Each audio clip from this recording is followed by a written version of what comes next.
Sounds like a pretty good thunderstorm brewing out my window. So if it gets loud, I might mute myself for a little bit.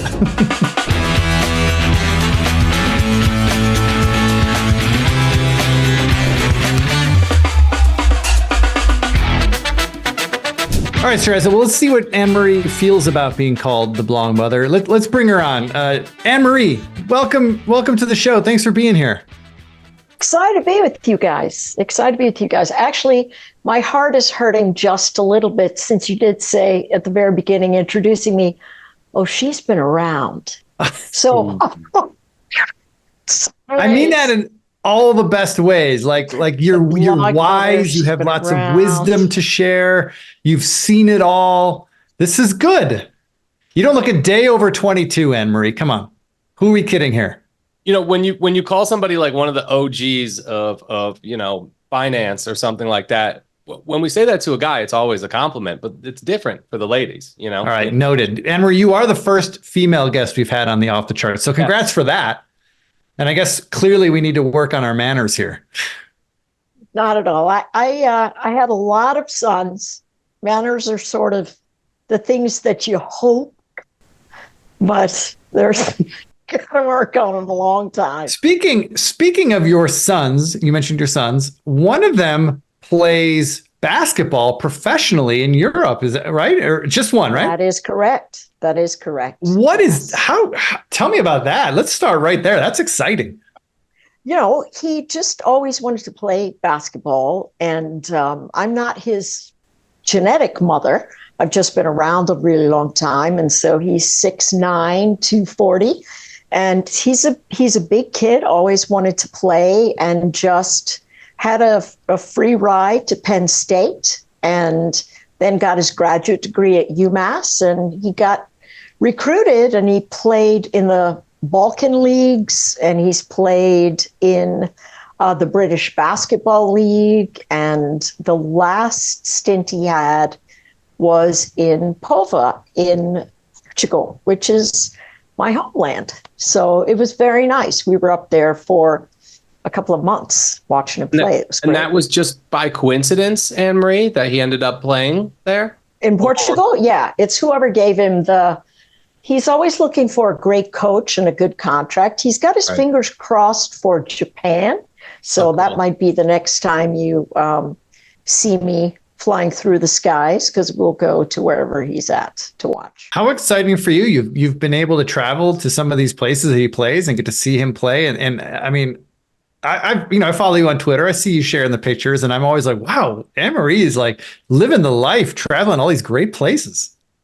Yeah, and it has been fun. It has been fun. We really have. We've been, it is great, but living out of a suitcase for 3 months gets old. Even if you love what you're doing, it does. It gets a little bit. It gets a little old. So we were happy for the summer. He's getting ready to play in the ESPN league, where they have all the teams come together. I think it's like next weekend, and I can't even remember what it's called. But the winning team gets $1 million, and so yeah, we'll see how it goes. He's playing with some of his Penn State alumni, and we'll see how it goes. Did a lot of his college buddies take the same route? Do you know? Well, he had in the years that he was there, he had several friends that played both European, and a couple of them were in the G League. Yeah. And they've moved on. I think the guy who's still in the G League is Lamar Stevens, and he was with, Cleveland Wow. in their G League. So he's just a wonderful kid, just a wonderful kid. So yeah, his ultimate goal is to play in the NBA, but you really have to get somebody to take an interest in you, unless, you're a guy that breaks your tennis shoes when you're playing. Yeah. I forget the name of that kid that busted out his Nikes that game, whatever game that was in the NCAA tournament. Oh, well, hey, NBA or not, it's got to be cool to have a son who plays professionally. He's getting paid to play. Exactly. And every time he complains, I go, you play a sport for a living. So, yeah. And free travel if he's jumping around from, one country to another. That's fantastic. Yeah. Absolutely. Absolutely. Now, when he was in Macedonia his first year, they were on a shoestring budget. And they would take these vans on these crazy winding roads and drive to Serbia. And it was just he's a very good storyteller, my youngest. And so the stories he told were flat out hilarious, but death defying. All right, Anarie, this is exciting, but I want to talk about you. I want to talk about your journey. We want to talk about your experiences in the world of trading. I mentioned at the top of the show about how you've been involved in this business almost as long as I have. So you've seen a few things. You've been around. But let's talk about before you got into the trading. I understand you owned a business. You were involved in recruiting, corporate recruiting. What was it like for you? I'm always fascinated by these stories when I hear about former business owners who make the transition to trading, and they want to treat trading like a business, as they should, but it's not that simple. Making that switch is not that simple. How did you negotiate that switch? Well, I was really fortunate that when I got to the trading game, I had a big stack of cash that I had accumulated having run a successful business. The problem is when you've run a successful business and you think you know how the world works and you get into trading with your big stack of cash, you figure out that you don't know how trading works and your big stack turns to a little stack. So that really is what happened to me. I sent some of my recruiters to a Success Magazine event because they all like it with the networking stuff. And I sat in there and they had a guy talking about technical analysis. And I thought, this is fabulous because I am educated as a mathematician and a statistician. And I thought, this looks like it's just up my alley. It looks so logical. How could I go wrong? Yeah. And so this looks like the easiest job in the world. And this was before or after you turned the big stack into the little stack? Oh, that was before. This is before. Got it. Yeah, before I went, oh, this is fantastic. Mm-hmm. And I really, I'm an introvert. And so dealing with people in the recruiting space, it's very exhausting. And I was thinking to myself, you know what? It's going to be great. I can sit in a room by myself and I really won't have to talk to too many folks. I can just really work on data, which is, my love. I love just looking at data. I like it. And so what I found out was that trading is really all about how people are responding to prices and information. And so after a few years of just flailing terribly, I stepped back and said, I need to think about this less in X's and O's and instead Jenny's and Joe's, stealing that line, because it really is a business where if you are paying attention, you can go, okay, well, buyers have just said that they're not letting price fall any further. And same thing for sellers. But it was a very hard road. I failed miserably in the early days. Would you consider yourself today still an introvert when it comes to your trading activities? Yes. I get exhausted spending time with folks. So listen, I will talk all day long about things that are interesting to me. Yeah. Doesn't make it any different than, oh my gosh, I just had to give all this energy out. So I'm going to go, sit in my quiet space and just read or be still. So, yeah. Is talking to others, though, and kind of just like having conversations and discussions about your trading and what you're seeing in the market, would you say that's a part of your process? My commitment is to sharing information, because when I first started, everybody was hoarding secrets.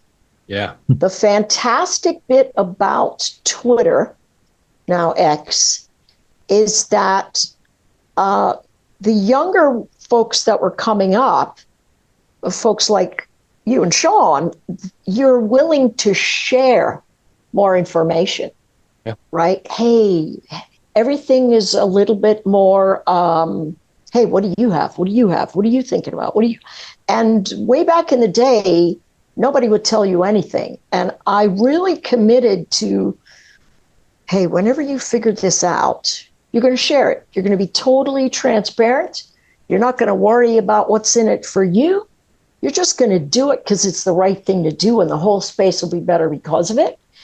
And I've lived according to that mantra, and it still taxes me, but it really it's part of the thing that gives me, instead of just shuffling money around, it gives me a sense of worth.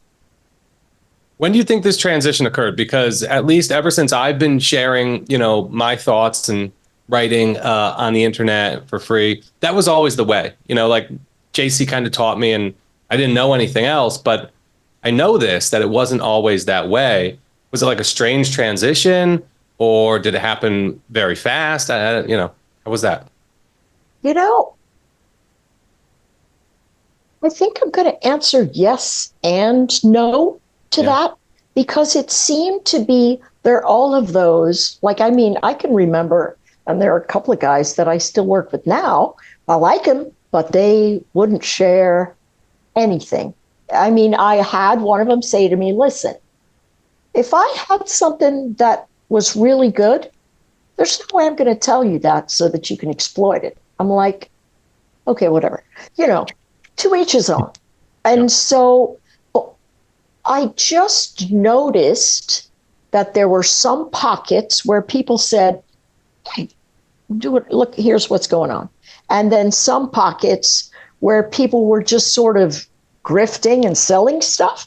Yeah. And then pockets of people going, well, I'll try that. Like I went golfing with a guy one time, CEO of company. I suck at golfing. I just want you to know. Me too. It's okay. Right. So I'm out there, and I am just slicing the crap out of the ball. It's going all over the place. And I look at him, because he's a scratch golfer. I look at him and I go, do you have a tip about what I'm doing? He's like, well, I said, I'm aiming here and it's going here. And he said, well, why don't you aim over there and maybe it'll go straight? And I was like, I got this for you.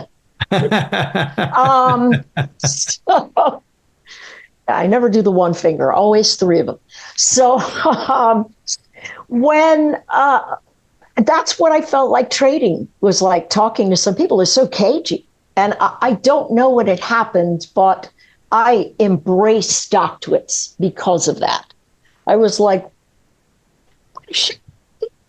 sure, your ideas are probably full of holes. I see that one over there. I'm probably not going to follow. But it allowed you to interact and listen to people and argue about ideas. And, sometimes they would get very heated, because I don't think discourse is a part of anything that we do anymore, right? It's either you agree with me or hit the road, buddy. And right. So that sense of, I love discourse, because discourse helps you understand if there's a framework that your paradigm is not letting you see, right? And so I love that, but it's a lost art. But I saw that Stocktwits was really trying to do that, and so I embraced that wholeheartedly. And of course, everything started running from there. Everybody was giving out, information and sharing ideas and all those kinds of things. Yeah, I mean, I think Straz and I agree with you that if it wasn't for communities like Stocktwits and Twitter, we wouldn't be where we are right now. 100%. I don't think I would be the trader that I am right now. I, certainly wouldn't have this job working with Steve here at All Star Charts. We wouldn't have this if it wasn't for Twitter and for social media and Stocktwits. Yeah, So, it's been a net positive for a lot of people, the people who know totally how to agree. use it, right? Exactly. This Exactly. StockTwits community, this has become a common theme of our podcast, right? A lot of our close friends, people in our network, people who we admire their work today, got to start in some way, shape, or form through or from or with StockTwits. So how did that happen? Let's talk more about this. Like, did Howard track you down? Was it Phil? How did you get involved? It was probably Phil, I think right? it was Phil. Yeah, it was Phil. Phil tracked me down, and I have to, Howard did the forward for my book when I wrote a book, and he was just a guy that was just open to ideas. He was just an idea guy. Hey, let me hear about that. And so, yeah, and I started writing, and it really gave me a chance to sort of get out all of that pent up emotion you have in the lonely game of trading, get to sort out your ideas. So it really did make me a better trader as I was stepping through the days and talking about the trades. Did you guys Yeah. work together? Did you guys overlap at all or no? Who's that? Me and Ann? Yeah. Well, Ann she did not work at Stocktwits. I did. There. Yeah. Okay. Right. I, as a function of my involvement at Stocktwits, I was director of community, and I worked with a lot of our bloggers. And we had a blog network for a little while that Ann was a part of. I did not get her into the blog. I think it was Phil that got her involved. But yeah, we had many interactions over the years, and we've had the opportunities to meet in person, which was always delightful. Yeah. What happened to the blog network? When did they stop that? I don't know why they stopped it. It just maybe it wasn't getting the traction they hoped it would. I honestly, I don't remember. Yeah. And then they turned to a private, not a private, you could have a private channel on the Stocktwits network. So I went from there to that Stocktwits network. And so, I was with them for years and years and years until they said, we're not going to do that either. So. Yeah. So, and for those who don't, Anarie, excuse me, for those who aren't familiar with you and your trading style, we're not gonna talk about what you like in the market today. These are meant to be evergreen. But I am curious to know. I mean, I know what you trade, but tell our audience what you trade. Are you a futures trader, stock trader, options, all of the above? I trade options and futures options. And so, why do I stay there? I love the leverage. For futures, if you have a small trading account and you understand how to manage risk, there's no pattern day trading rules, all kinds of lovely things in the futures market. You just have to learn how to manage risk, or you could be in a lot of trouble. You can make more money and lose more money. It's risk reward equation. Exactly. Like anything else, right? Yeah, exactly. And what is your typical time frame for trades? Are you in and out intraday and into cash at night, or are you putting positions on and holding them for weeks and months? Or give me a sense of that. So in the option space, I do swing and the short term trading, and in the future space, I'm out every night because I like to sleep. Okay. I told Straza that there was one thing that I definitely wanted to talk to you about, Anne-Marie, and you and I actually talked privately about this a few months ago. You and I had a phone call, and I appreciate you taking my call because I knew you were someone I could trust to get an unbiased opinion on this. You mentioned small account traders and futures traders. There is what appears to be a blowing up industry right now of multiple firms that are offering the ability for any newbie off the street to learn how to trade and get funded as a futures trader. And I think you're involved with this in some way or another. Mm-hmm. I'm sure you have some opinions. Can we talk about who you're involved with, or should we leave them out of it? Absolutely. Yeah. All right. So tell us who you're involved with. So I'm involved with Top Step, and I have been with Tops. I'm I'm one of these people. Once I get into your circle, I never leave. I'm just always there. So I've been with them since maybe the benefits and the curses of loyalty. I don't know. But I've been there since 2011, and from the very, very beginning, maybe 2012. And they were one of the first in this space, yes, right? They actually invented the space. I thought that might have been the case. Yeah. Yeah. And so here's the biggest tagline I would say. Let's say you don't want to go with a funding company, but you want to learn to trade. And so you take $5,000 and you go, all right, this might end up being my education in the market, but here I go. If you are looking at a funded trader account from TopStep, it could literally take you 4 years of subscription fees to use $5,000 up, because their subscriptions are very reasonable. You go in there, like our $50,000 account is $49 a month. And what they'll do is they'll say, see if you can learn to make $3,000 without losing $2,000. Yeah. Okay. Make $3,000 without losing $2,000, right? So the big thing, as we know, when we talk to traders that are starting in, people who are getting involved in positions, they always oversize them. For those of us who've been around a long time, or people who've actually sat on a desk, risk is number one, right? Do not lose the client's money at all cost. And so those of us who've been around or understand that frame of reference, we go, all right, well, I know that this is all I can. But a lot of people come in and they swing for the fences. Yeah. And so all they can think about is, here's how much I can win.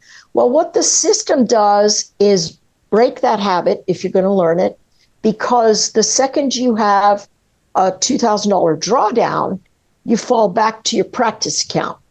And then you can either buy a reset, that's $49, or you can practice until the month starts again, and then you make your money. If you make $3,000, they move you up to an XFA. That's an express funded account.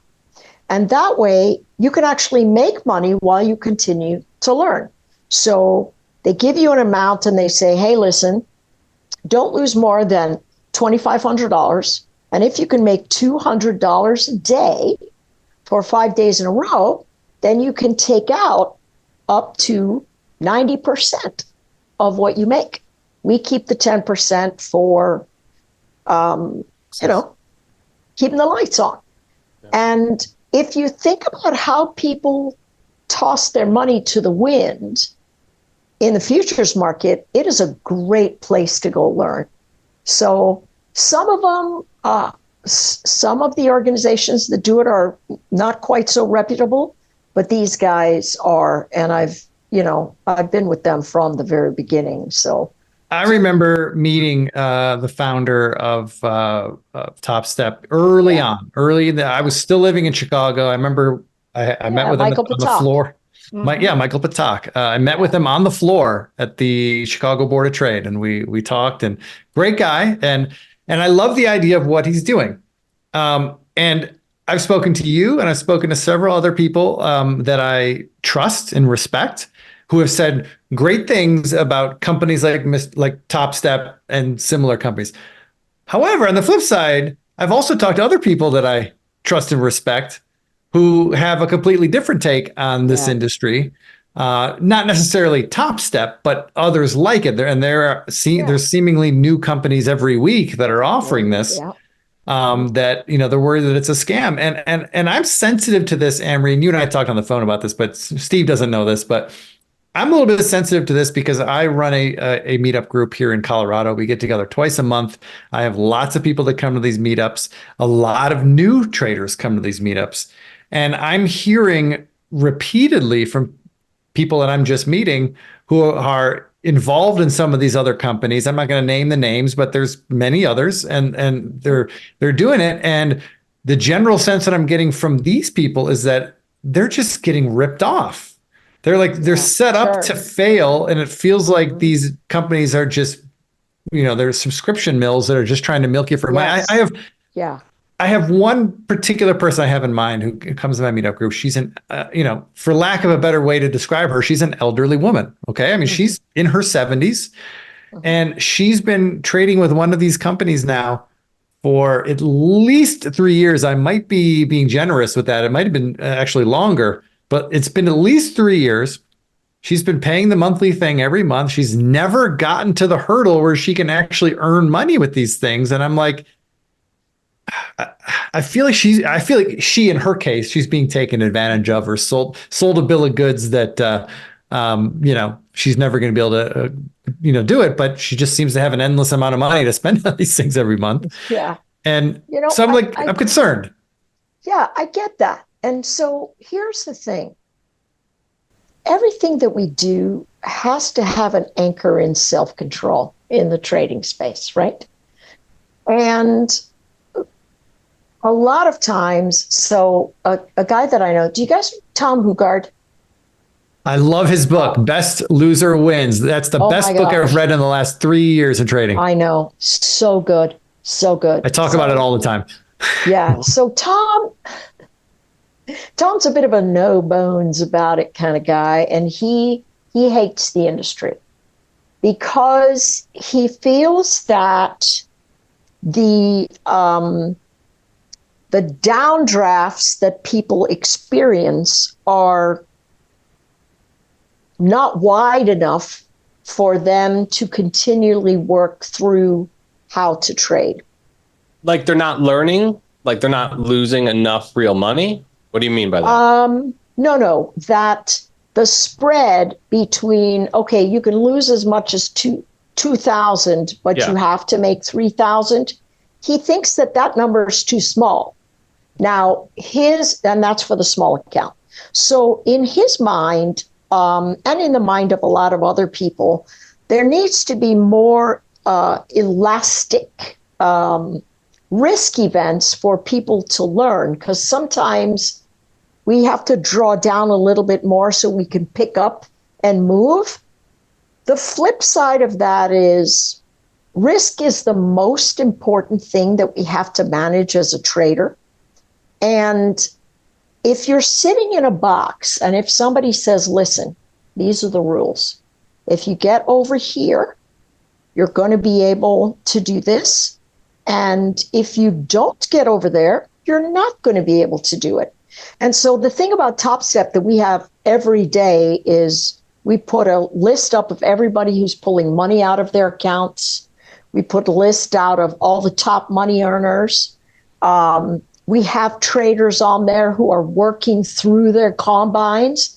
So it's an extremely transparent avenue. But at the end of the day, if you're in a box and you've agreed by signing to go, hey, I'm playing in this box, if you can't shade in the lines, then you're either playing in the wrong box and you need to maybe get to a bigger box, or it's not your game. And a lot of times people don't want to realize, hey, I have no impulse control. I just go big and I get pissed. And I mean, we know people like that, right? I mean, I've been like that, right? I mean, when you're trading your own cash, you're like, sometimes you just do stupid stuff. And that system says, no, we're not allowing you to do that. And so now we've got something called Coach T, and he is an AI coach. He's hilarious. It collects all the information from all the different coaches. They have a free Discord channel. It's the Top Step community, but there's like 70,000 members in there. And they have a big stack of coaches that are talking through all the different things. And so this AI grabs the things that these coaches say. And at the end of every day, you can go, all right, Coach T, how did I do today? And some of the answers are hilarious. But to come back to this gal, It could be that she is trading in the wrong box, or she simply has habits she does not want to break. Right.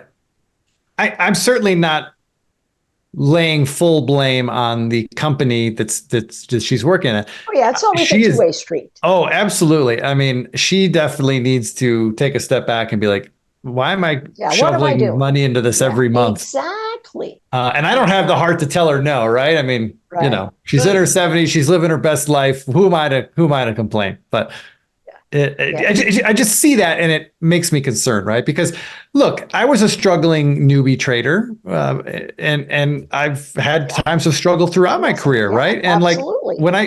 and it's hard. Trading's hard enough, right? If the game is also stacked against you, that just ruffles my feathers. I like the idea of learning to trade with bumpers like that. Yeah. I wonder though, and I think this is one of the hardest questions, for people like us who like to educate, like, how do you really learn trading? I wonder if that would have worked for me. I would guess it wouldn't have. I think it's important to understand the concept of knowing that you need to stop yourself out at some point, right? Yes. Like you got to take the training wheels off. The best thing that happened for me in my trading career, and thank God it happened so early, was losing so much money that I wanted to die. I felt like my life was over. Yeah. And I wouldn't recommend that to anybody else because I look back to that period and it's like, holy shit. Like, I don't know how I made it through, but like that just kind of set me on a path where I was like, I lost my grandparents' money. I fucked it all up, like so bad to the point where I made it like the goal of my life to figure this out. Yeah. And like, that's how it worked for me. I don't ever want to tell somebody to follow that path. Yeah. But how do you get there? I think this is one of the tough questions.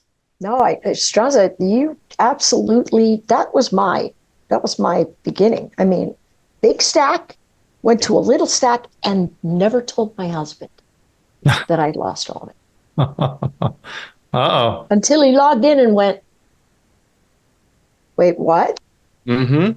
And then, it was, I mean, wow, it almost destroyed my marriage. And so, it was a really hard place, but man, oh man, it was a road that made me go, you know what? This thing is not going to beat you. You're going to figure it out.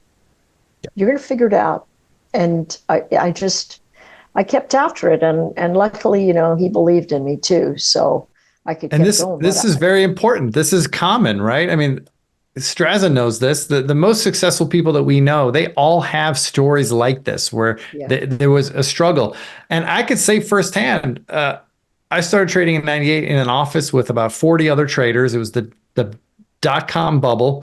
And I was making money, but I was like the low man on the totem pole. It took me a while to get going. Whereas these other kids, we were all kids, I should point out. We were all in our 20s. These other kids took off and they were killing it. I mean, some of these 23-year-old kids were making $100,000 a month after month, just absolutely killing it. And they killed it like right from the beginning. They figured it out on what felt like day one.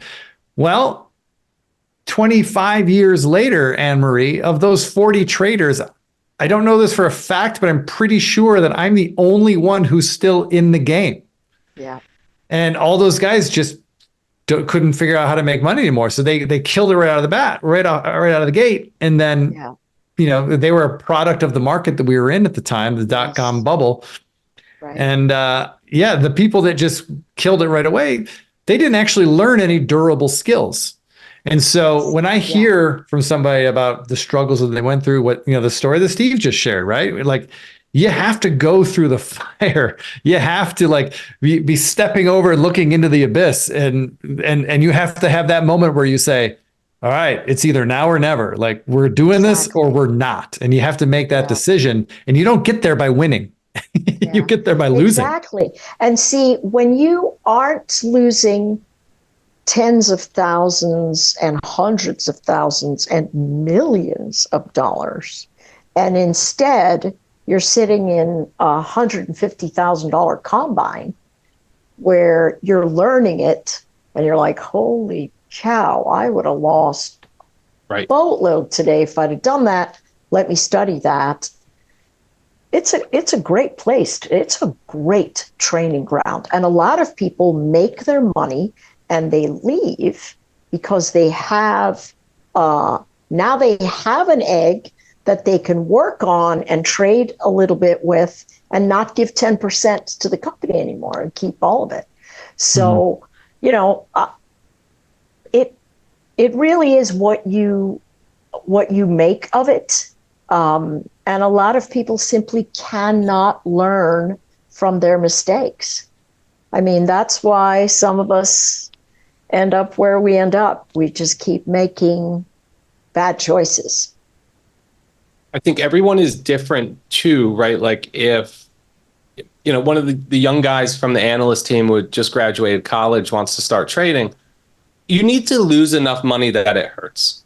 Like Yes. you feel it. And everybody, that number is different for everybody. We're all at different stages of our life, but it has to affect you, right? Yeah. So maybe that's $1,000 if you just graduated college, right? That's a great time to learn. Go lose that $1,000. You feel like it's the end of your life. It means nothing, right? But it'll feel like it at the time. And I think that's where the learning comes in. So you have to like ask yourself, like, where's my pain point? Okay. Like if I'm wrong on this, is it going to hurt? Am I going to feel it? Am I going to be sad about it? I think that's important. Yes. Which is why I don't love paper trading. You need some sort of real skin in the game. You got to feel it. Yes. Do you think we'll That's ever exactly see? right. Do you ever think we'll see an outfit or company or someone who offers like, hey, I'm going to teach you how to trade, and then shows a very vivid disclaimer that says, at the risk of ruining your marriage or your life? Like, do you think, you know, that's being brutally honest, Yeah, and that's the reality. But do you think we'll ever see that advertisement? Probably not. Yeah, probably not. I'd sign up for that. Or you might see it in little tiny writing and then a great big Lambo in the back. Yeah, right. I want to go back to, you touched on it earlier, this theme of being a business owner, being successful in another walk of life, right? So then you come to the market like, I'm smart. I got to figure it out. I know how to make money. I got money to trade, right? I have a friend who's going through this now, like such a successful business owner, and he's just getting like crushed by the market. And I think the fact that he was that successful business owner first is not helping him at all, because he walked into it with some sort of, I don't know if ego is the right word, but yes, some sort of like ego, some sort of confidence that maybe he should not have had.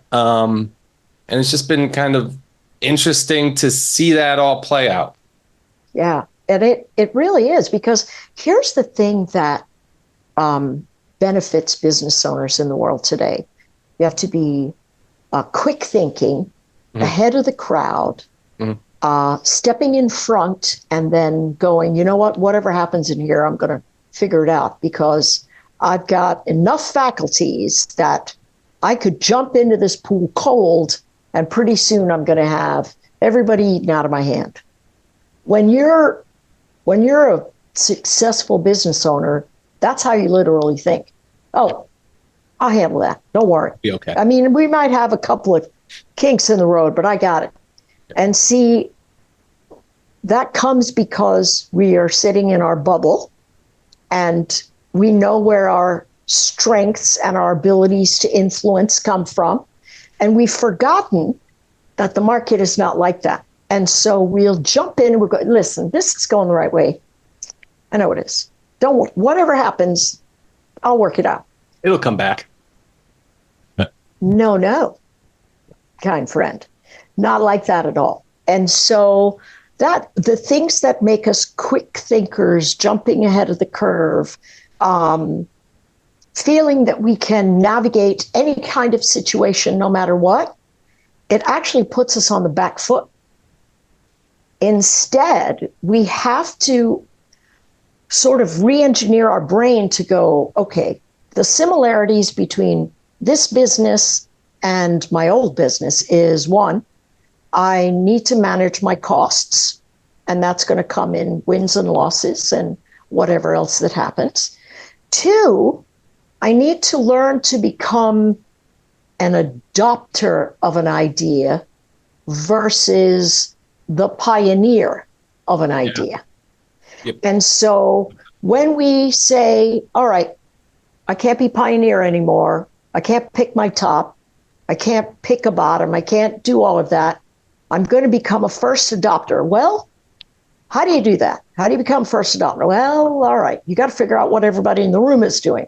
And the only way you can figure that out is by candlesticks. And so it taught me to go, listen, how can you figure out what they're thinking? You figure out what they're thinking by what those candlesticks are doing. And if they're moving up and they're not losing the floor, it means that, you know, the Nordstrom table of 50% off is now empty and you can get whatever you want. And so that really is the thing you have to turn on its end. And once I really started focusing in on that, I stopped trying to front the curve.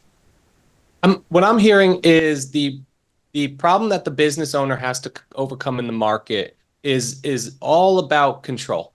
The business owner, 100%. Oh right? my gosh, you nailed it on the head. They don't come in with that humbleness. Like we know, like the market's the boss. We're going to take what it gives us, right? We're happy if it gives us something, like, but market's the boss. We're not going to impose our will on the market. The business owner learns the opposite lessons. Exactly. And he comes into the market thinking that that's going to work. Yeah. So how did you learn? So what was your journey like? You came in that way. What did the market teach? I just lost a bunch of money and I kept losing it. No, you know what you're doing. You know what you're doing. Anarie, did you have a lot of employees under your employ at your company, or were you? No, just four. Mm-hmm. The reason I asked that is because along this thread, I talked to a former business owner who's now a trader, and he said something interesting that has stuck with me. I'm not sure this is the right way to think about it, but I'm curious on your take. He said that when he has a portfolio of positions on, he thinks of each position as an employee. And if that employee is making him money, then he's happy, and that employee gets to keep his job. If that employee is losing him money, he fires that employee, gets it out of the position. And that's how he thinks of his portfolio. And I was like, that's brilliant. I like that. Yeah, that works. Absolutely. Okay, so he's onto something. All right, I got to start. Maybe I got to start thinking that way. Yeah, I love it. Yeah, because he was like, if I have an employee who's underperforming and showing up late to work and costing me money, like he or she's out the door, no questions asked. That's how I ran my business. He's like, why wouldn't I do my trading any differently? And I was like, that's true. A great way of thinking about it. Yeah, I love that. Yeah. So, Anarie, where do we find you right now? I've known you for a number of years now, and I feel like you've lived in a lot of different places. So where are you right now? Yeah, that's true. Right now, I'm on the Gulf Coast of Florida. Gulf Coast of Florida. Yeah. You're not too far from Straza. Straza's near Key West. I'm trying to. I was just saying to Gene. I was just saying to Gene, listen, I'm about 12 and a half hours from Steve. Yeah, we're not as close as you think. We're not close at all. Okay. I think I'm closer to New Jersey. The only people. To Steve. Oh no, the only place I'm close to is Cuba, really. Exactly. He's 15 miles from Cuba. Yeah. So. Trying to get up to the mainland, though. I hear great things about the Gulf Coast. We've never been, but we're planning a weekend trip just to check it out. John, I love Key West. I do. I love it. I love the water there. It's such a weird place. Yep. So we call it Key Weird. So you've definitely been here. The locals call it Key Weird. It's just a fun and funky town. There's nothing like it. A lot of water around you. So are you like the only person there who's actually doing any work? Like it feels like people just go there to either retire or waste their life away. Kind of, Sean. To be honest, that's the challenge for me. A lot of my friends, as much as I love being out on the golf course, I mean, these guys, I don't know what they do when they're not on the golf course. It's just life is a party for a lot of my friends. So, yeah. That's a struggle. So, Anarie, that begs the question, when you're not trading and you're not traveling around Eastern Europe following your son in basketball, what are you doing for fun? How do you unwind? You know, we love to travel. We do. We're always schlepping someplace. We're going to be in Switzerland over the winter. We already planned that trip. We want to make it to Australia. We want to sail around the world. Awesome! Wow. So that are you guys boat people out on the Gulf Coast? Are you boat people? Yeah, we like it. We had a boat. Yeah. And here's the thing about a boat. It's so cash intensive. Oh yeah. And the second you have it, you're like, I got to get rid of this thing, man. It's a money pit. And the second it leaves, I mean, I will go over to my husband who's sitting around quietly. He's on his iPad. And I'll look over the edge. He's looking at yachts. I'm like, again? I thought we said no. I hear stories. I hear stories about the insurance. It's insane that just the boat slips down here. I don't know how people do it, but boy, is it fun. You know, there's a joke down here. The best day in a boat owner's life is day buys the boat, but the second best day is the day he sells it. Is the day they sell it. So true.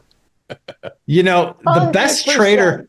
The best trader that I ever knew, I don't know if I should say I ever knew, but he was one of the best traders I knew early in my career.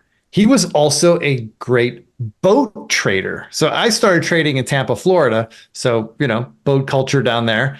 And this guy that I traded with, I don't know how he did it, but every summer he would buy a boat and he would sell it the next summer for more than he paid for it. Wow. And he did this over and over again. I mean, for the 5 years that I was in Tampa, he did this every year. I'm like, how the hell do you do that? He knew how to find a deal. And he was a natural trader in all things, not just the stock market. Wow. That's a value investor. It's true. I was so impressed. Yeah. So he's like the one guy that was able to make boat ownership work for him. But I agree with you, Anne-Marie. I've heard all the stories from us, all the boat owners. Like, yeah, it's just a cash pit. They're fun, but boy, you have to have a lot of disposable cash to deal with. And so we live right now at a marina that just overlooks the Gulf, and there is 110 footer that just came in. And, you know, when you fill up those things, it's $75,000 just fuel. So, yeah. And so I'm looking at it. I'm like, no, I don't want anything. I don't want to have anything to do with any big boats ever again.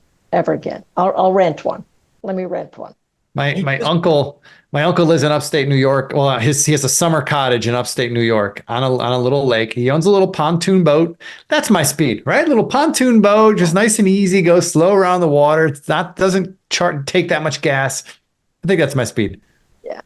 If I ever get one, I think it'll be like a sandbar boat, whatever those are. But I don't need to fish. I don't want to fish. That's work.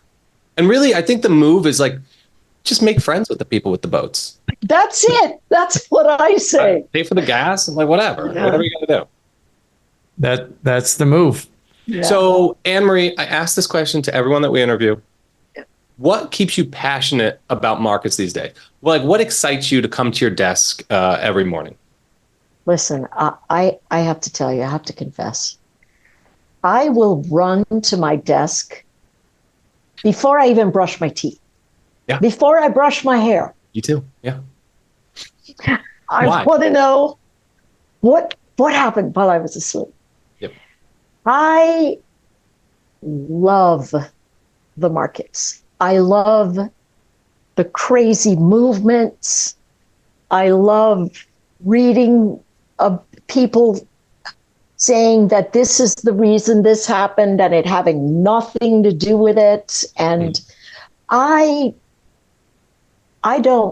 saw the markets for the first time and I was in love, and I will always be in love with the market. And so we know that the market can be a grind. We know the work is a grind. And so when I get to feeling like that, I find pockets where I go, you know what? I'm just disconnecting, right? It's sort of like your best friend in the world hangs out with you day in, day out, 24/7. After a while, you're like, I got to have some time alone. And so that's how I look at the market. I just need recording stopped, and then I'm back. Let's take a quick time out here real quick. Gene, did you get that little notification just happened?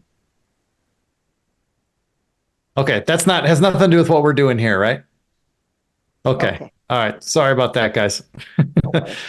So right. I'm just going to pick up and keep going, right, Gene? Yeah. Yeah.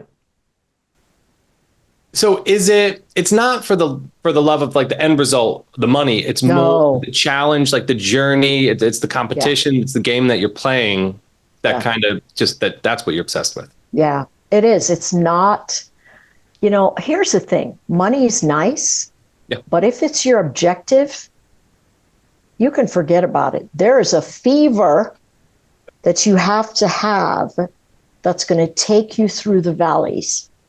Yeah. And if you don't have that fever, you'll quit. It's sort of like with sports or anything else, right? Because sometimes it's just going to suck. Sometimes your batting average is going to be 150.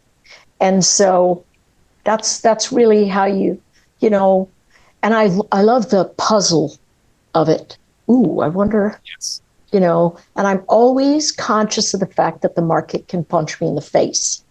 And so I'm like, all right, I think I know what's going to happen here. And it's sort of a game of cat and mouse. Yeah. And it's a game of Clue, right? Yeah. It's just, all of it's so invigorating. I absolutely love it.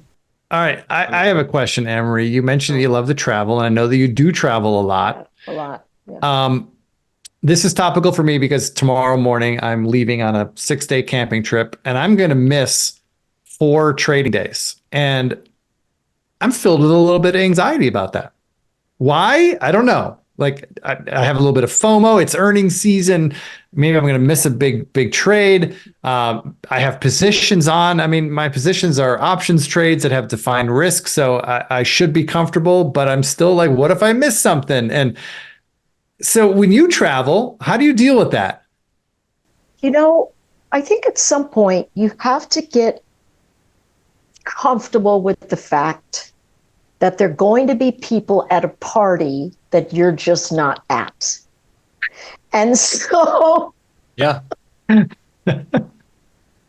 mean, it is what it is, right? Somebody will come in and they'll go, oh my gosh, I can't believe what you just missed. And so you just have to disconnect and go, you know what, this is good for my mind. This is good for me as a trader in the long run. And yeah, they'll be having fun at that party, but you know what? I'll come back and a brand new party will start up right where it ended. And it's true, and we know that because we have the experience. But I think, Sean, I get what you're saying. It still kind of hurts to know that you're missing it. Nobody wants to know everybody they know is at a party that they're not at. Yep. This stems from a fact. I was scarred early in my career, Anne-Marie, in the spring of the year 2000, when the NASDAQ bubble peaked. Right when it peaked, I believe the date was April 14th. I could be wrong, but it was somewhere around April 14th. I know this because I and 12 of my buddies from college, we all went to Mardi Gras for a week in New Orleans. And my trading buddies back at the office kept calling me every day. I was in New Orleans for a week, and they kept calling me every day. Like, you got to get back here. We are killing it. We're making so much money. Everybody was having record days. Like, in fact, I think everyone in that office had the best day that they ever had in their life during that week that I was gone.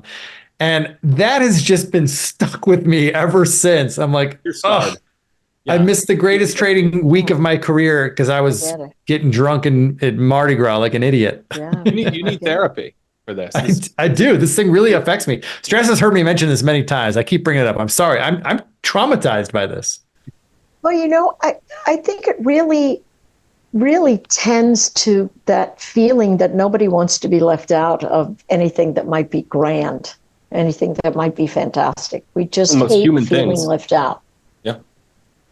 One of the junior analysts came to me this morning. He said, I missed this. Like, we've had, this is going to air a couple weeks from now, but this is July 16th. We just had like a 4-day absolute ripper. We haven't seen a rally like this in years. Yeah. It comes all bent out about it. I missed it. And I said, I don't know much about the market, but one thing I do know is there's going to be great opportunities just like this one in the future, and you won't miss those. You'll be there for those. They'll come back. So. Yeah. Well, Anne-Marie, you've been around the game a long time. Is there anything that you're noticing? maybe it's with AI, the potential of AI. Are you noticing any trends or some things that we need to be aware of as traders, like somewhere where the game may be changing, maybe some new tools that are coming out? Anything on your radar or have your attention in that area? I think intraday volatility has changed a lot. Yep. And you don't see it on the VIX because the VIX measures 30-day implied volatility. And so intraday motion is slapping a lot of people in and out of trades. And it's because these algos are moving so fast on the break that they're just flushing everything or flushing everything on the upside. And that's the biggest difference that I've seen. Other than that, except for the fact that we have a few things that are dislocated, it feels like it's just another day at the office in terms of saying, hey, what's your risk? It could be outsized, so what's your size? And that's really a change that I've made over the last 6 months. My size has become much smaller because intraday volatility can whip me out of a trade before I know it. And, that can be unfortunate. Do you find yourself being shaken out of more positions, these days than maybe earlier on in your career? I would say I found myself being shaken out 6 months ago more than earlier in my career. But I've made the adjustment, saying to myself, all right, you just got to look way low. And if that trade comes to you, awesome. And if it doesn't, stay out of the way until you've got a formation that gives you an edge, and then you trade that one. But I was getting wicked out a lot earlier in the year. No called strikes on Wall Street. That's right. Yeah, sitting on your hands is an underrated skill. Absolutely. Yep. Which is why I shouldn't feel bad about taking forward trading days off. I'm sitting on my hands. Right. Plus, you're doing it to really invigorate and revitalize yourself. And so that's the most important thing, Sean. Right. Well, thank you. It's been very amazing watching your son grow because I've seen him since he was teensy. Yeah, he turns 10 next week. Yeah, watching him get big has been fun. You don't share too many pictures, but when you do, I really like them. Yeah, I should share more. My wife is the sharer. She's like, on Instagram, she's got all the photos up. I'm kind of like JC. JC doesn't share anything either, but if you want to see JC's kid, you got to follow his wife on Instagram.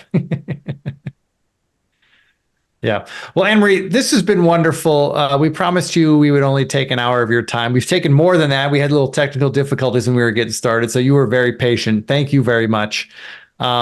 You are just a treasure in our community, and you've been there since I got started. So I feel like we've gone down this road together in some respects. So thank you for all that you do, and thank you for all that insight on the prop trading firms. I really do appreciate that because I think that's an important topic for a lot of people to know about and to be know what they're getting into. I think that was a very important discussion for people. So thanks for that. Straza, you got anything last you want to say to Anarie before we go? No, thanks, Anne-Marie. Pleasure as always. Absolutely. And one day we will have to meet face to face somewhere. We will. For sure. We will. Yeah. We will. So that was just lovely, Sean. Anne-Marie, always such a joy to talk to. I mean, what did you think? What were the big takeaways? What stood out to you? Well, she's great. She just has like a zen aura about her that I really enjoy. I've had the privilege of getting together with her in person a few times, and even in person over a cup of coffee. She's the same way. She's just she's present. She's very zen. She's calming. And yeah, she's calming. Exactly. She has that beautiful calming voice. But there's wisdom behind what she says. Right. I mean, as we talked about, she's been through the fires, right? I mean, she almost lost her marriage over her trading. I mean, man, that's hard. And the fact that she came back and she's thriving now and her marriage is thriving, that's wonderful. But boy, I mean, we can relate. Maybe not specifically to that, but you and I can relate. We've had our struggles over the years. I mean, trading's hard. I keep talking about my friend who's struggling with something similar. I'm obsessed with this like former business owner, or you know what it really is? So I was not a business owner before trading, but I was very successful in my own right. Had a great job, was making lots of money, thought I had plenty of money to just go and start trading it, right? So that made it all the harder for me because you come in thinking you're going to be good. And like you should never approach the market, especially early on as you're a beginner, with any sort of confidence. I think you should walk in just with a beginner's mindset, open to everything. Please teach me. I want to learn. I came in being successful in previous jobs, working at hedge funds, thinking I understood markets, right? Auditing broker deals. Oh, I know this. I could trade this. This is easy. I used to audit. These guys are trading upstairs. I know what they're doing. I'm looking at their trade details and their blotter at the end of the day. I'm going to go do it myself. I came in with way too much confidence, probably cockiness, and I got railroaded. And I think that is a theme that happens a lot. And I think, like I said on the show, if you can get that part over with as little money and as young as possible, that's like a superpower. So yeah. Well, yeah, Anarie was a delight, and I'm hoping you and I have been kind of pushing for it. That one of our future portfolio accelerator events. I hope that takes place in South Florida, and we got to get Anarie out there to hang out and to talk. We have to have her talk and share her experiences with our audience. I mean, she's great. I've already kind of stuck my feet in the ground. I've said Miami in January, or I'm not there. Yes, Straza. Yes. It's going to be Miami in January. I really hope so. I think it should be. All right. This was great. All right, buddy. Well, until next time.